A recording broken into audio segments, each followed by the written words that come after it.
Madison is not just the woman I love, Ethan Whitmore said, lifting his champagne glass beneath the crystal lights. She is my future. The room answered with applause before anyone had time to look at the woman standing near the back wall, the woman who used to carry his name like a promise. Claire Bennett did not move. She stood between a silver dessert table and a tall arrangement of white orchids, her navy dress quiet against a ballroom full of gold, cameras, and expensive laughter. The Whitmore Technologies gala had been arranged with the kind of precision that made humiliation look accidental. Her invitation had arrived 3 weeks earlier on thick ivory paper, addressed to Claire Whitmore even though the divorce had been final for 11 months. She almost threw it away. Then she saw the handwritten note beneath Ethan's signature. It would be mature of you to attend. So she came, not because she missed him, not because she wanted a scene, but because some doors had to be walked through once more before they could be locked forever. Ethan stood on the stage 10 feet above the marble floor, polished and pleased with himself. His black tuxedo, tailored like success, had been sewn directly onto his shoulders. Beside him, Madison Vale smiled in a red evening gown that seemed chosen less for elegance than for victory. Her diamond bracelet caught every flash from the photographers lined along the velvet rope. She leaned into Ethan's arm as if the entire company had been built to frame her entrance. Around them, executives laughed a little too loudly. Board members clapped with the careful rhythm of people protecting their investments. Someone near Claire whispered, "That's the ex-wife," and another voice answered, "I can't believe she actually came." Claire heard both voices. She heard the click of camera shutters, the soft hiss of champagne being poured, the low music from the quartet playing near the balcony. She heard everything because she had trained herself not to flinch. Her hand rested around a glass of ice water, untouched. The ice had begun to melt, thinning into clear rings that moved each time applause rolled across the room. Ethan looked straight at her then, not by accident, not with regret, with performance. The same look he used to give investors before promising growth he had not yet earned. "For years," he continued, smiling toward Madison, "I thought the future was something you dragged behind you, full of old responsibilities and tired expectations. But Madison taught me the future should feel exciting." A few people chuckled. Madison lowered her eyes, playing modest for the cameras.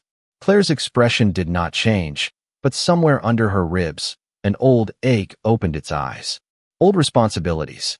Tired expectations. That was what he had renamed the years she spent beside him. The nights she ate cold takeout at midnight while fixing his pitch deck. The mornings she drove across town in the rain because he had forgotten investor documents on the kitchen counter.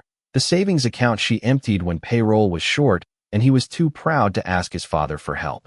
The crowd saw a successful man praising the woman beside him. Claire saw a thief thanking the display case after stealing the jewels. Ethan's voice softened into something almost tender, and that made it worse. "Madison believed in the man I was becoming," he said.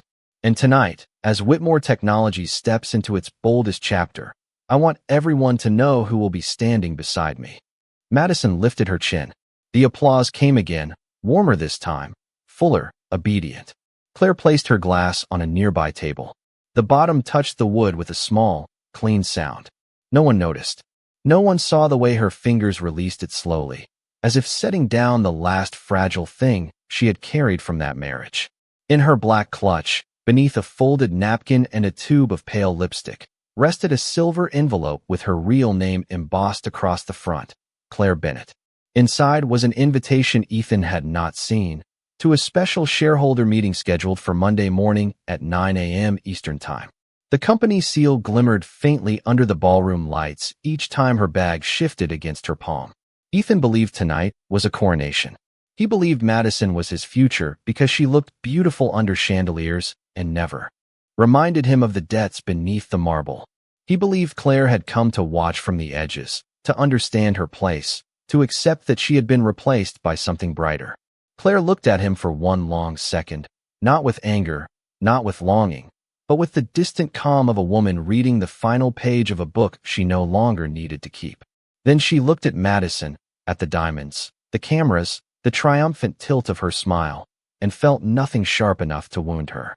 That surprised her. It felt like freedom arriving without music. On stage, Ethan raised his glass higher. To the future, he said. The room echoed him. To the future. Claire did not lift a glass. She only turned slightly toward the exit, where the hallway beyond the ballroom waited in a softer light, quiet and blue. Behind her, the applause kept swelling, filling the room with the sound of people celebrating a man who did not yet know the future had already changed hands. Claire left the ballroom before Ethan finished accepting congratulations. The music softened behind her as the double doors closed, turning the applause into a muffled storm trapped under crystal chandeliers. For a moment, she stood alone in the hallway of the Fairmont Grand, where the carpet was thick enough to swallow footsteps and the walls smelled faintly of lilies, furniture polish, and money. 11 months ago, that sound would have broken her. She would have gone into the nearest restroom, locked herself in a stall, and pressed a trembling hand over her mouth until the urge to cry passed. But tonight, there were no tears waiting behind her eyes. Only memory, clear and cold. She could still see the first apartment she and Ethan had rented in Austin, a second-floor walk-up above a dry cleaner, 670 square feet, with a radiator that clicked through the night and a kitchen window facing a brick wall. Back then, Ethan owned 2 suits, 1 good pair of shoes, and a dream so large it made every room feel too small. Claire had believed in that dream before anyone else learned how to pronounce Whitmore Technologies. She believed in it when their checking account dropped below $40. She believed in it when Ethan came home from another failed investor meeting and sat at the kitchen table with his tie loosened, staring at the wall like the future had refused to open. Claire never told him to quit. She made coffee at 11:30 at night, pulled a blanket around her shoulders, and opened his laptop. She rewrote the opening lines of his pitch because his version sounded desperate. She rebuilt the financial projections because his numbers were too hopeful and too thin. She called an old classmate in Dallas who knew a venture partner, then spent 2 hours coaching Ethan on what to say if the man agreed to listen. By sunrise, Ethan would wake to fresh slides, clean notes, and his blue tie pressed over the back of a chair. He would kiss her forehead and say he did not know what he would do without her. For years, that sentence felt like love. Later, she understood it had also been a warning. The first seed round came after Claire sold the small diamond earrings her grandmother had left her, not for rent, but for travel expenses to a conference in San Francisco where Ethan finally met the investor who changed everything. He told the story differently now. In interviews, he called it bold timing, a founder's instinct, the courage to bet on himself. Claire never corrected him. She sat beside him at charity dinners and watched strangers praise his vision while her own name floated nowhere in the room. At first, she did not mind. Marriage, she thought, was not a scoreboard. Love did not need footnotes. But success changed the temperature around Ethan. It did not make him cruel all at once. It made him busy, then impatient, then distant in a way that felt carefully rehearsed. He stopped asking what she thought and started asking whether his cufflinks looked expensive enough. He stopped bringing home problems and brought home silence instead. Then Madison Vale appeared at a product launch in Los Angeles, hired as a brand consultant with bright ideas, bright lipstick, and a gift for laughing at Ethan's jokes before anyone else understood them. Claire remembered the first time Ethan said Madison understood the world he was moving into. He said it while standing in their primary bathroom, fastening a watch Claire had chosen for their 7th anniversary. He did not look at her in the mirror when he said it. That was how she knew. The affair itself was not the first betrayal. It was only the moment the invisible things became visible. The real betrayal had happened in smaller rooms, under softer lighting, in every meeting where Ethan allowed people to believe he had built the company alone. It happened each time he introduced Claire as his wife, never as the person who had helped save the company from collapse more than once. It happened when Madison began appearing in photos beside him, her hand resting near his arm, her smile sharpened for headlines, while Claire was told she did not enjoy public life anyway. In the hotel hallway, Claire opened her clutch and touched the edge of the silver envelope. Her name was there, embossed and undeniable. Claire Bennett. Not Whitmore. Not someone's leftover history. A hotel employee passed with a tray of empty glasses and gave her a polite nod. Claire nodded back. Through the closed doors, Ethan's voice rose again, smooth and proud, speaking about expansion, leadership, tomorrow. Claire turned toward the elevator. As the door slid open, she caught her reflection in the bronze panel inside. Same face. Same quiet eyes. But the woman looking back at her no longer seemed like someone waiting to be chosen. She stepped inside, pressed the button for the lobby, and let the ballroom disappear floor by floor above her. The elevator doors closed on Claire Bennett with a sound so soft it felt almost merciful. She watched the numbers descend in warm amber light, 32, 31, 30, while Ethan's celebration remained above her like a storm trapped in another life. By the time she reached the lobby, the marble floor was nearly empty, polished enough to reflect the chandeliers in broken gold.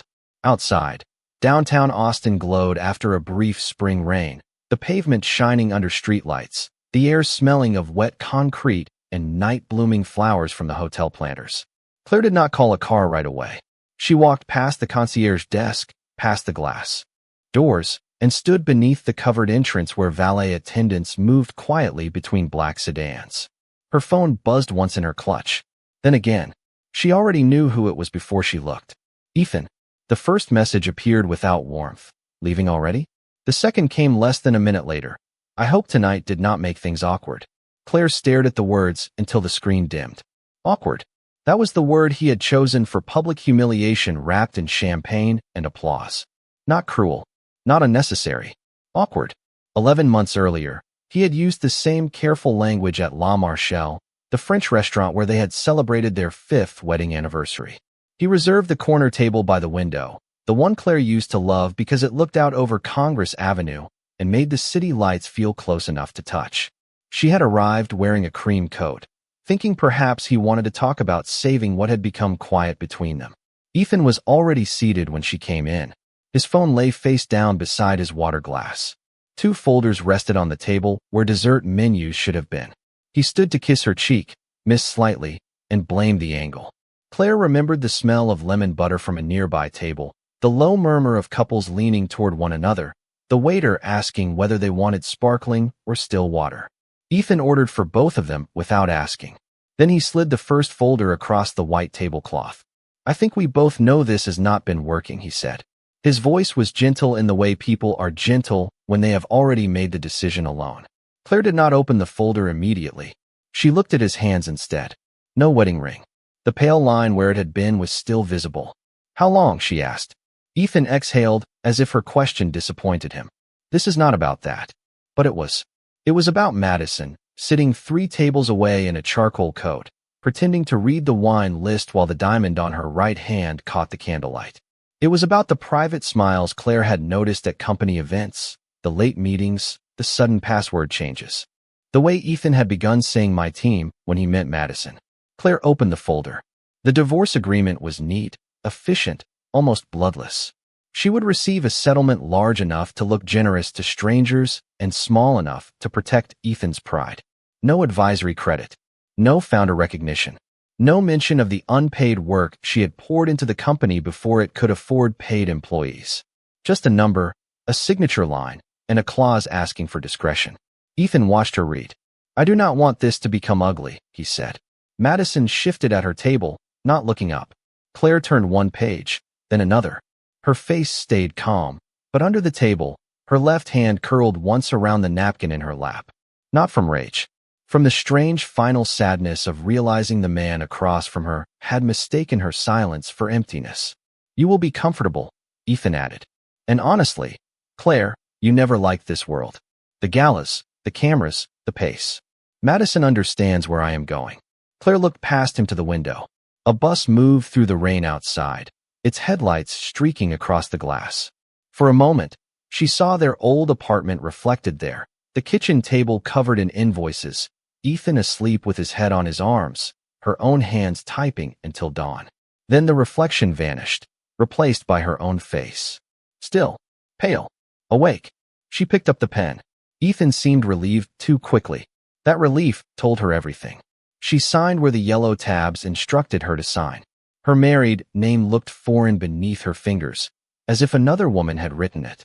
When she finished, she removed her wedding ring and placed it beside her untouched water glass. The tiny sound it made against the table was almost nothing, but Ethan heard it. For the first time that evening, his expression flickered. Claire, he said, softer now, perhaps sensing that something had closed beyond his control. She rose from the chair and buttoned her cream coat. Madison finally looked up. Their eyes met across the restaurant, and Madison's smile faltered, not because Claire looked defeated, but because she did not. Claire turned back to Ethan. I hope. The future is everything you paid for, she said. Then she walked out before the waiter could bring the entrees. In the hotel driveway 11 months later, Claire's phone buzzed again, pulling her back to the present. This time the message was from an unknown number, though she had been expecting it all night. The car is here, Miss Bennett. She looked up as a black Lincoln Navigator rolled to the curb. The driver stepped out and opened the rear door with quiet professionalism. Claire slipped the phone into her clutch, felt the silver envelope brush against her fingertips, and stepped into the car without looking back at the glittering hotel above her. As the vehicle pulled away from the curb, the gala lights shrank behind tinted glass. Ethan had once handed her a divorce like a dismissal. Tonight, he had handed her something far more useful. Confirmation. The Lincoln Navigator moved south through downtown Austin with the silence of a sealed room.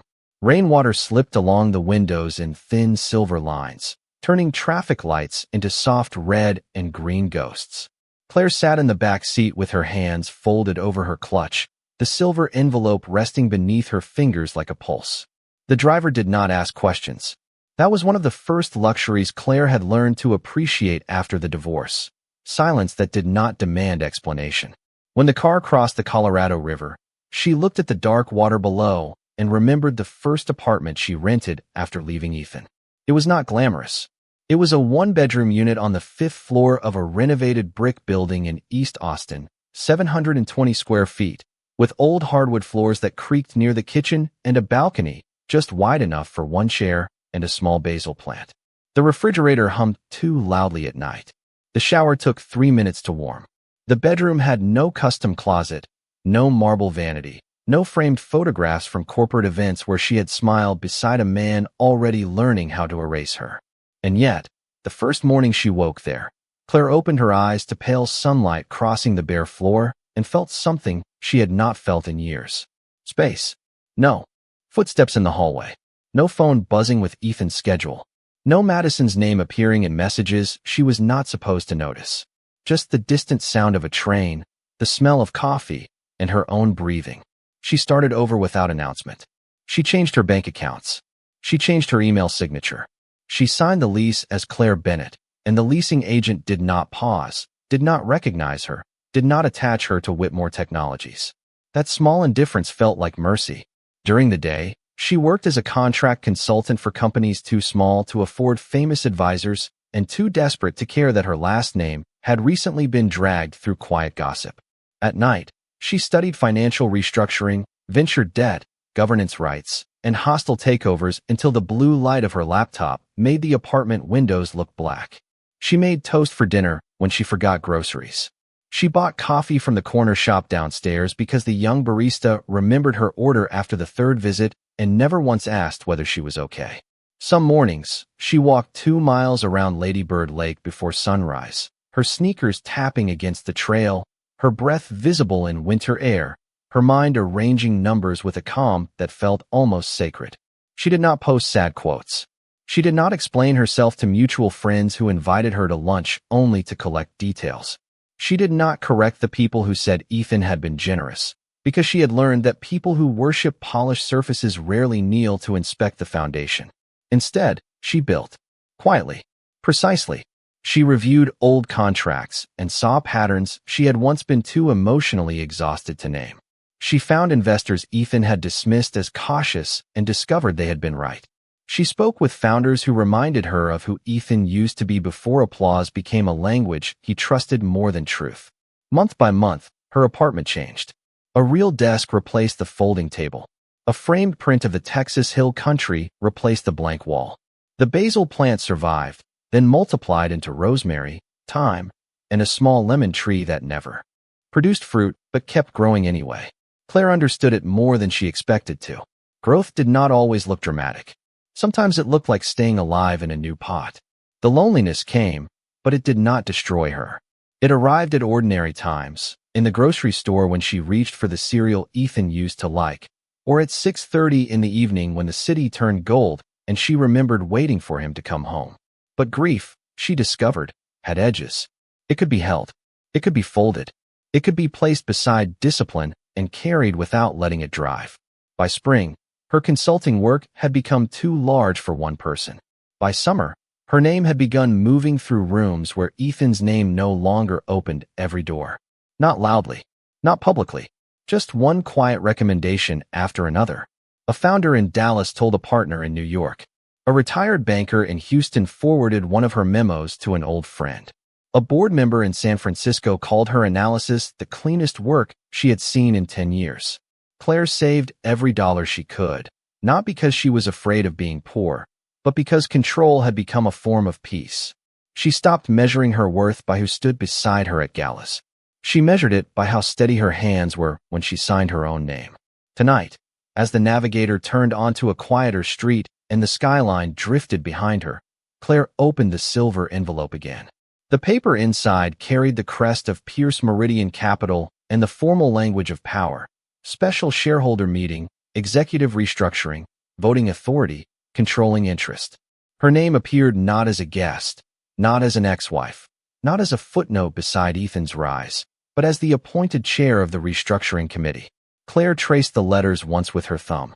Outside, the rain slowed to a mist. The driver pulled up to her brick building, and the old exterior lights glowed warmly above the entrance. Claire stepped out, thanked him, and stood for a moment on the sidewalk with the envelope against her chest. 11 months ago, Ethan had mistaken her quiet for defeat. What he had never understood was that silence, in the right hands, could become construction. Claire did not meet Alexander Pierce in a ballroom. There were no chandeliers, no cameras, no red carpet pretending to be destiny.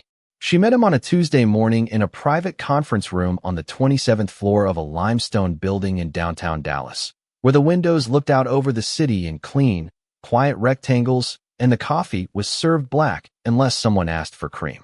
The invitation had come through a retired banker named Marjorie Hale, one of the few people in Ethan's orbit who had always looked at Claire as if she were more than a polite accessory. Marjorie had called at 7:15 in the morning while Claire was reviewing a struggling logistics startup outside Houston. "There is someone you should meet," Marjorie said. "He has seen your work." Claire almost asked which work, because for years her work had worn Ethan's name. Instead, she wrote down the address, ironed a charcoal suit in her small apartment, and drove 195 miles north before sunrise with a travel mug of gas station coffee cooling in the cup holder.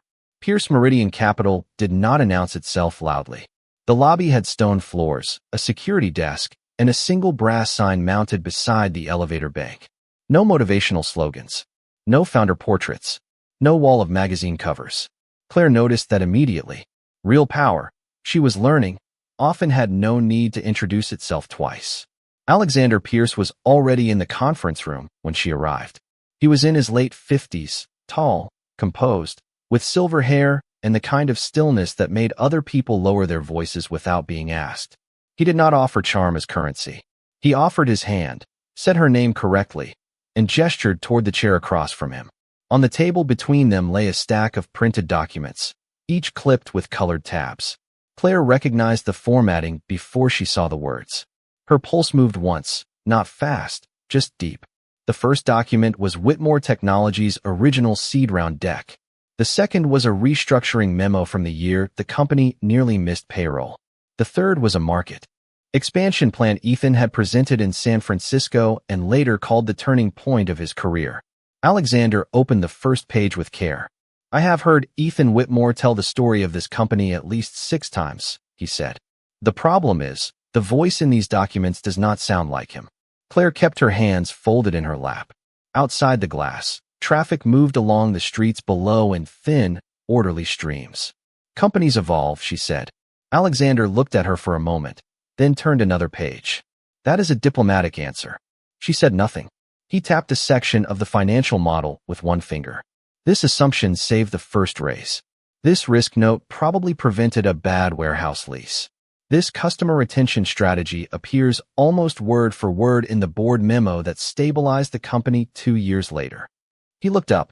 "Were these yours?" Claire thought of Ethan asleep at their kitchen table, his cheek pressed against a pile of unpaid invoices.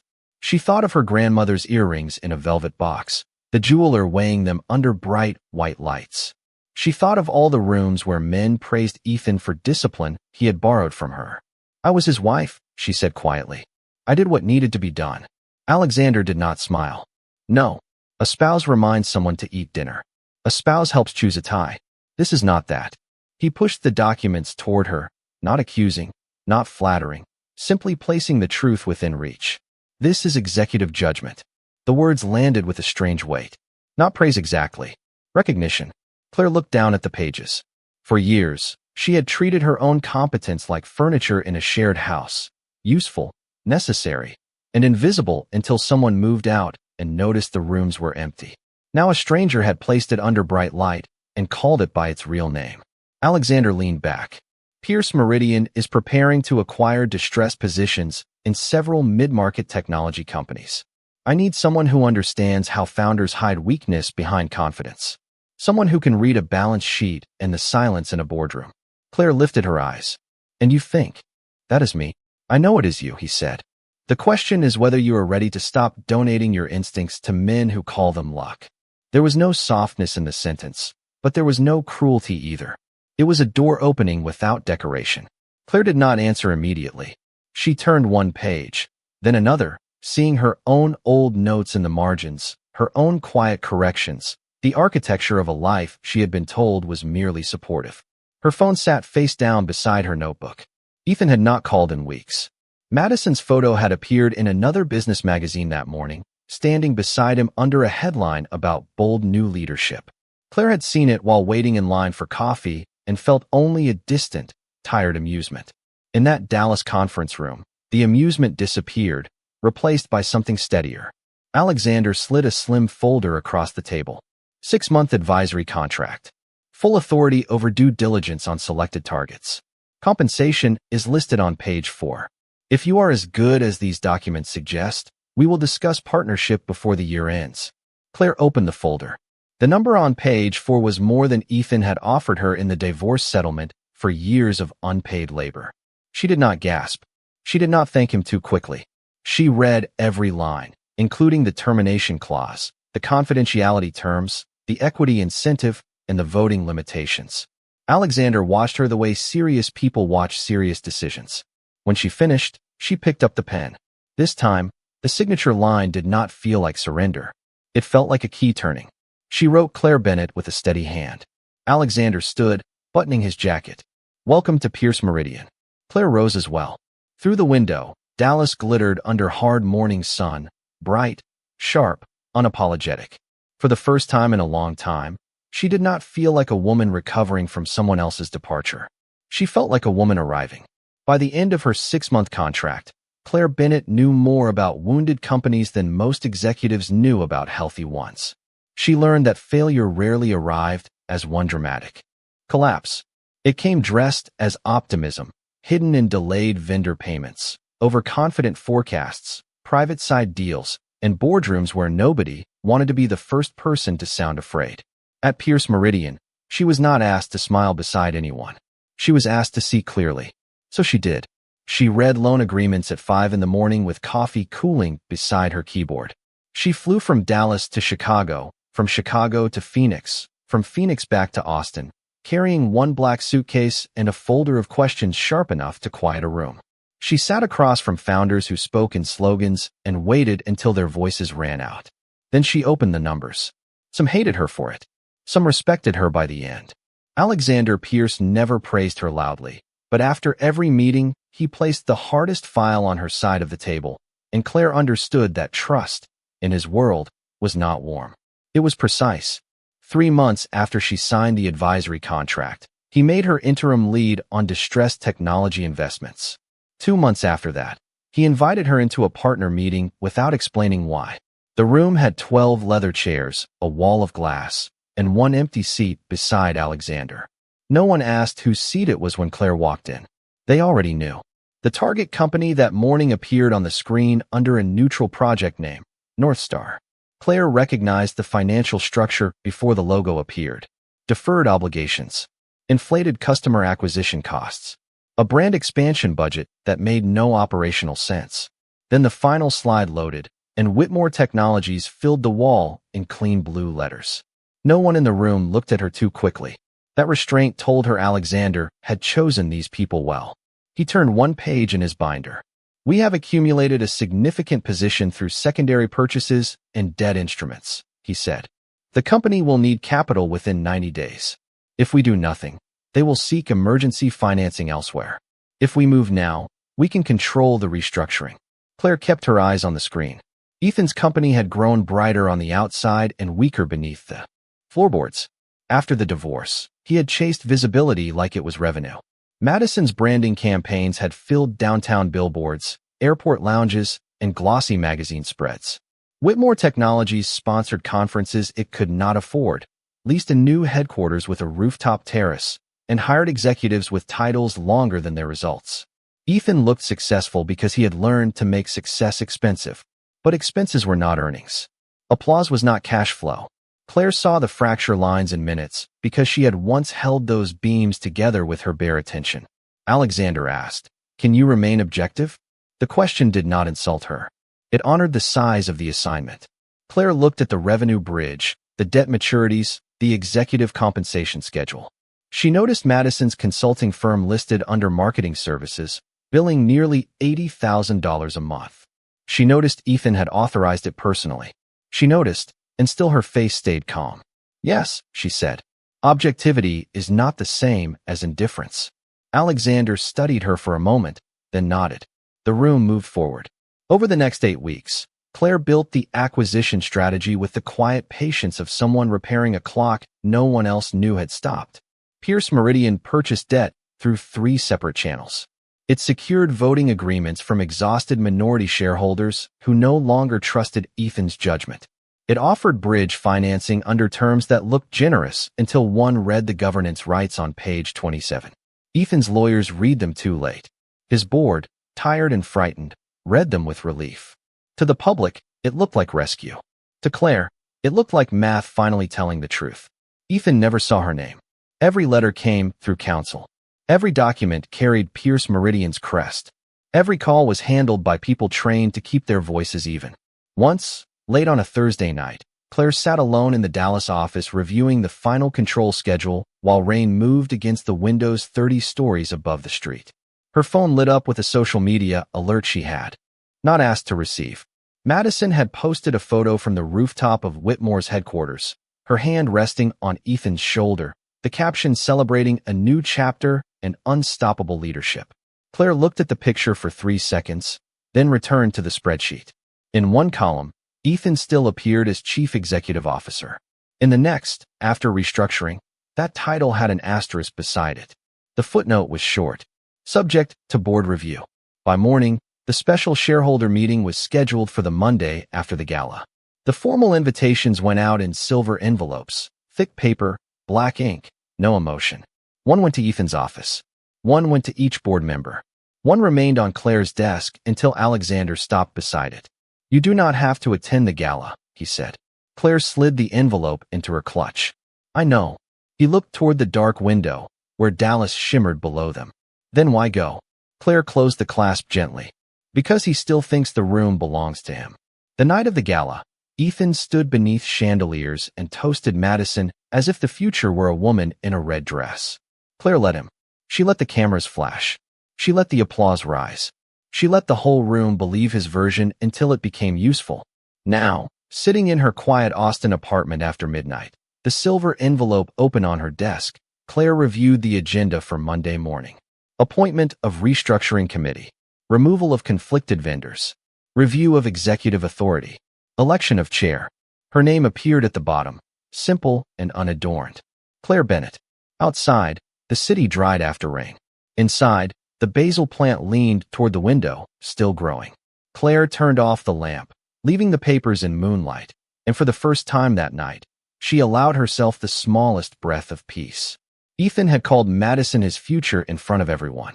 On Monday, he would learn the future had been reading the fine print. Monday arrived without thunder. It came quietly, with a clean blue sky over Austin and sunlight sliding across the glass towers downtown, as if the city had no idea a life was about to be rearranged. Behind conference room doors, Claire Bennett woke before her alarm at 5:42 in the morning. For a few seconds, she stayed still under the white cotton sheets in her small apartment, listening to the refrigerator hum, the distant sound of tires on damp pavement, and the soft rattle of the train passing several blocks away. There was no fear in her chest, not even excitement, only stillness, disciplined and bright. She made coffee, watered the basil plant on the windowsill, and dressed in an ivory suit with clean lines and no visible logo. She chose pearl earrings, low heels, and the silver watch she had bought herself after her first major closing at Pierce Meridian. At 6:30, a black car waited outside her building. At 7:10, she walked into the Pierce Meridian Austin office through a private entrance, where Alexander Pierce was already standing beside the reception desk with a leather portfolio under one arm. He looked at her the way he always did before difficult meetings, not with pity, not with concern, but with professional respect. "The board is assembling upstairs," he said. Claire nodded. "Has Ethan arrived?" 10 minutes ago, Alexander replied. With Madison, Claire's expression did not change, but the hallway seemed to grow quieter around her. Of course Ethan had brought Madison. He still believed optics could outweigh documents. He still believed a woman in a red dress could soften a balance sheet. Upstairs, on the 31st floor, the conference room overlooked the Colorado River in a wide ribbon of morning light. The table was long, dark walnut, with microphones set at every chair and glass water bottles arranged in perfect intervals. Board members sat in clusters, speaking quietly, their faces carrying the strained politeness of people who had slept badly. Ethan stood near the far windows in a navy suit, one hand in his pocket, the other resting lightly at Madison's back, as though he were posing for an invisible camera. Madison wore cream this time, not red, her hair smooth, her diamond bracelet bright under the recessed lights. She looked around the room with the practiced smile of someone waiting to be congratulated. Ethan saw Alexander first and straightened. Then he saw Claire. The change in his face was small, but everyone close enough could read it. Surprise first, then irritation, then the quick, dismissive smile he used when he needed to put the world back beneath his feet. "Claire," he said, walking toward her with his hand extended as if they were old acquaintances at a charity luncheon. "I did not realize XYs were invited to shareholder meetings now." A few people looked down at their folders. Madison's smile sharpened by a fraction. Claire looked at Ethan's hand, then at his face. She did not take it. "Neither did I," she said calmly, "until I became the one chairing this meeting." The room did not erupt. It tightened. Silence moved across the table more effectively than any gasp could have. Ethan's hand remained suspended for half a second too long before he lowered it. Madison blinked once, her gaze moving from Claire to Alexander, searching for the correction that did not come. Alexander stepped beside Claire and addressed the room. "Good morning. Thank you for being here at 9 o'clock Eastern filing time, 8 o'clock Central. As you all know, Pierce Meridian Capital now holds controlling influence through combined debt rights, voting agreements, and acquired equity positions. This special meeting has been called to review executive authority and approve restructuring measures." Ethan gave a short laugh. It sounded polished, but the edge underneath was rough. "Alexander, with respect, this is a financing discussion. I am still Chief Executive Officer of Whitmore Technologies." Claire placed her portfolio on the table and opened it. The motion was unhurried. "For now," she said. Ethan looked at her, and for the first time that morning, his smile forgot what it was supposed to be. Claire took her seat at the head of the table. Not beside Alexander. Not behind him. At the head. The nameplate in front of her read Claire Bennett, Chair, Restructuring Committee. Ethan's eyes caught on the name. Bennett. Not Whitmore. Something old and possessive flickered in him, but there was no place for it to land. Madison leaned closer to Ethan and whispered something Claire could not hear. He did not answer. He was staring at the nameplate as if it had moved while he was not looking. Claire looked around the room, making eye contact with every board member before she spoke. "This meeting is not about personal history," she said. "It is about governance, solvency, and whether Whitmore Technologies survives the next fiscal quarter with its employees, customers, and remaining credibility intact." Her voice was even. No accusation. No tremor. No trace of the woman he had once left at a restaurant table with a cold water glass and a stack of papers. Ethan shifted his weight. You expect me to believe this is not personal? Claire turned a page in her binder. Belief is not required, Ethan. Attendance is. The sentence landed gently, almost softly, which made it worse. At the far end of the table, the corporate attorney cleared his throat and avoided Ethan's eyes. Outside the windows, Austin shone in the morning sun, bright and indifferent. Inside, Ethan finally looked around and seemed to notice what Claire had known before entering the room. No one was waiting for his permission anymore. Claire let the silence hold for 3 full seconds before she began. She had learned that powerful rooms feared silence more than anger, because anger gave people something to dismiss. Silence forced them to listen to the sound of their own uncertainty. The corporate attorney activated the screen at the far end of the conference room, and the first slide appeared in blue and white. Liquidity forecast, 90-day horizon. Ethan folded his arms, trying to look impatient instead of cornered. Madison sat beside him with her purse on her lap, her fingers resting over the clasp as if she were keeping something from spilling out. Claire turned 1 page in her binder. As of Friday close, Whitmore Technologies has 23 days of operating cash under current burn assumptions, she said. That figure does not include delayed vendor obligations, retention packages promised but not funded, or discretionary marketing commitments entered through Vail Strategic Image. Madison's name was not on the slide, but every person in the room understood it. Madison's shoulders rose slightly. Ethan leaned forward. Those campaigns increased visibility by 40%. Claire looked at him. Visibility is not revenue. No one moved. The sentence did not arrive like an insult. It arrived like a number. Claire nodded to the attorney, and the next slide came up. Customer churn. Deferred implementation penalties. A line graph tilted downward with the simple cruelty of fact. Ethan began to speak, but Alexander raised one hand. Not high, not dramatic, just enough to remind him that this was no longer his stage. Claire continued. The company has also entered into related party vendor arrangements without full board disclosure.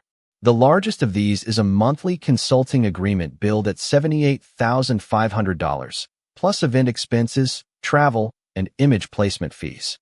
Madison's lips parted. She looked at Ethan, waiting for him to protect her with the confidence he used at galas. But he was staring at the screen now, his jaw tight, seeing numbers that did not care about charm. One of the independent directors, a woman in a gray blazer named Patricia Rowe, removed her glasses and placed them carefully on the table. Were these contracts approved by the compensation committee? She asked. The attorney answered before Ethan could. No formal record has been provided. The air shifted. Not loudly. Just enough for Madison's bracelet to sound too bright when it tapped against the table. Claire did not look pleased. That was what unsettled Ethan most. If she had smiled, he could have called her vindictive. If her voice had sharpened, he could have accused her of bitterness. But she sat at the head of the table in her ivory suit, reading his decisions back to him as if they belonged to any other failing executive. This is ridiculous, Ethan said.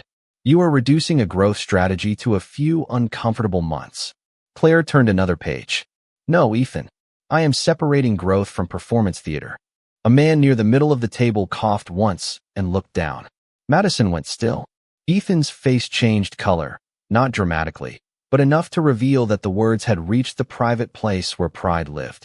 He looked around the table for an ally. The board members avoided him with the exhausted caution of people who had already chosen survival. Claire nodded again, and the next document appeared. Proposed restructuring resolution. The attorney read the formal language aloud. Immediate suspension of discretionary executive marketing expenses. Termination review of all conflicted vendor contracts. Temporary transfer of budget authority to the restructuring committee. Formal performance review of the chief executive officer. Ethan's chair made a low sound against the floor as he pushed back. You cannot be serious. Claire looked up. I am.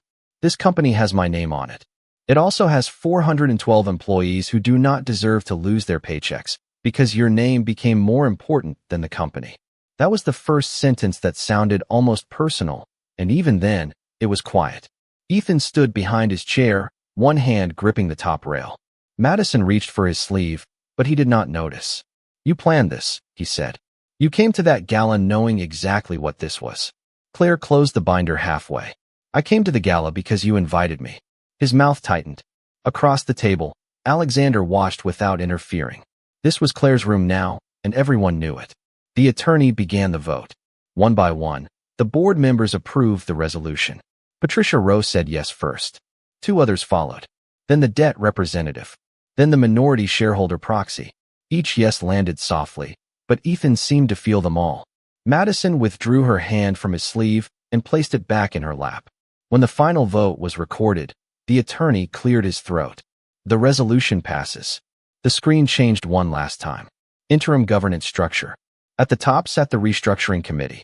Beneath it, in smaller text, executive leadership under review. And at the center, clear as glass, was Claire's name. Ethan stared at it, as if the letters had been written in a language he had refused to learn.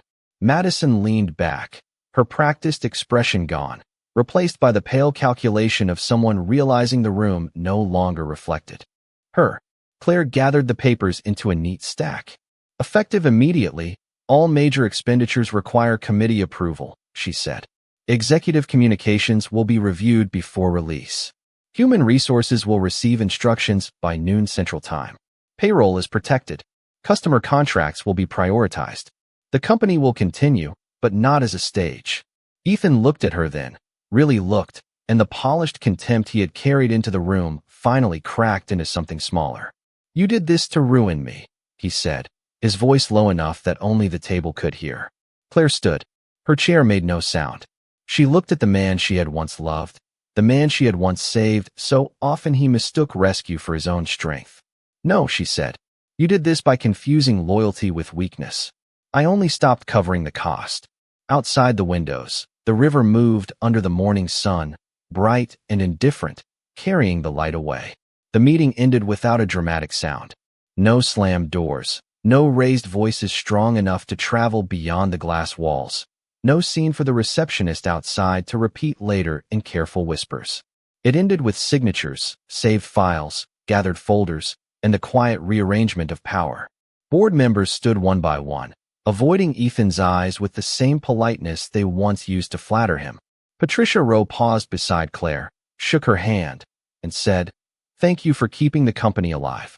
Claire accepted the words with a small nod. Not triumph, not satisfaction, just acknowledgement. Madison left first. She did not wait for Ethan. Her heels crossed the conference room with quick, controlled steps, and the diamond bracelet that had sounded so bright earlier now looked strangely heavy on her wrist. At the door, she turned once, not toward Claire, but toward the screen where the new governance chart still glowed in blue and white. There was no place for her name on it. That was the truth she took with her into the hallway. Ethan remained near his chair, as if the room might return to him if he stood still long enough. His navy suit was still perfect. His watch still expensive. His company name still printed on the folders stacked before him. But something invisible had been removed, and everyone could feel the empty space where his certainty used to be. Alexander closed his portfolio beside Claire. "The transition team is ready downstairs," he said. "Human Resources has the communication draft. Legal will send final notices by noon." Claire looked at the river beyond the windows. Sunlight moved across it in broken pieces, too bright to hold. "Good," she said. Alexander studied her for a second, then lowered his voice. "You handled that with more restraint than most people would have." Claire almost smiled. Restraint is easier when you stop confusing it with silence. He nodded once, understanding enough not to ask more. By the time Claire stepped into the hallway, Ethan had followed. His footsteps came behind her, slower than usual, stripped of the rhythm of command. "Claire." She kept walking until they reached the elevator alcove, away from the conference room and the staff moving discreetly between offices. Only then did she turn. He stood 6 feet away, one hand at his side, the other touching the edge of his wedding ring that was no longer there. For the first time in years, he looked less like a man expecting applause and more like someone who had arrived late to the truth. "Claire Whitmore," he said, almost pleading with the old name, as if it could open a door between them. She held his gaze. "Bennett," she corrected. "Claire Bennett." The correction was quiet, but it settled in the hallway like a final signature. Ethan swallowed. Behind him, through the glass wall, employees had begun receiving calendar updates, legal notices, revised reporting lines. The company was still breathing. That was more than his pride had deserved. "Was any of it real?" he asked. "The years with me." The company. Us. Claire looked at him for a long moment. She could have given him a speech. She could have listed the nights, the sacrifices, the unpaid labor, the humiliation dressed as maturity. She could have told him how it felt to watch another woman where the future he had built from her exhaustion. But the need to be understood had left her somewhere between the divorce papers and the first morning she woke alone in sunlight. It was real to me, she said. That was the problem. Ethan's face tightened, not with anger this time, but with the ache of a man discovering that regret has no authority. I did not think you would become this. Claire glanced down at the silver watch on her wrist, the one she had bought with money earned under her own name. No, she said. You thought I would remain useful and invisible. The elevator arrived with a soft chime. The doors opened behind her, reflecting both of them in brushed metal. Ethan in his tailored suit, still standing inside the wreckage of his performance, and Claire in ivory, calm, no longer waiting for anything from him. He stepped closer, not enough to threaten, only enough to show desperation had replaced pride. What happens to me now, he asked. Claire entered the elevator, then turned to face him. For a second, she saw the young man from the old apartment in Austin, the one who had once fallen asleep over invoices while she typed beside him until dawn. She honored that memory by not hating him. She honored herself by not rescuing him again. That depends on what you build without someone else carrying the weight, she said. The doors began to close. Ethan did not stop them. Through the narrowing gap, Claire saw him standing under the clean office lights, smaller than the version of himself he had sold to the world, but perhaps closer to honest than he had been in years. Downstairs, the lobby opened around her in warm stone and morning brightness. Outside, the rain from the weekend had washed the city clean. Claire stepped through the revolving glass doors and into the Austin air. Her car waited by the curb, but she did not get in right away. She looked toward the river, toward the trail where runners moved in the sun, toward the skyline that had watched her lose a name and reclaim her own. Her phone buzzed with a message from Alexander. Board approved the transition announcement. Chairwoman Bennett confirmed. Claire read it once, then locked the screen. No smile for cameras. No speech for the people who had doubted her. No final glance back toward the tower where Ethan was learning the cost of being believed too long. She simply breathed in, slow and full, and walked toward the waiting car with her shoulders unburdened. She had not taken his future from him. She had only stopped building it. And in the quiet after that, her own life finally had room to rise.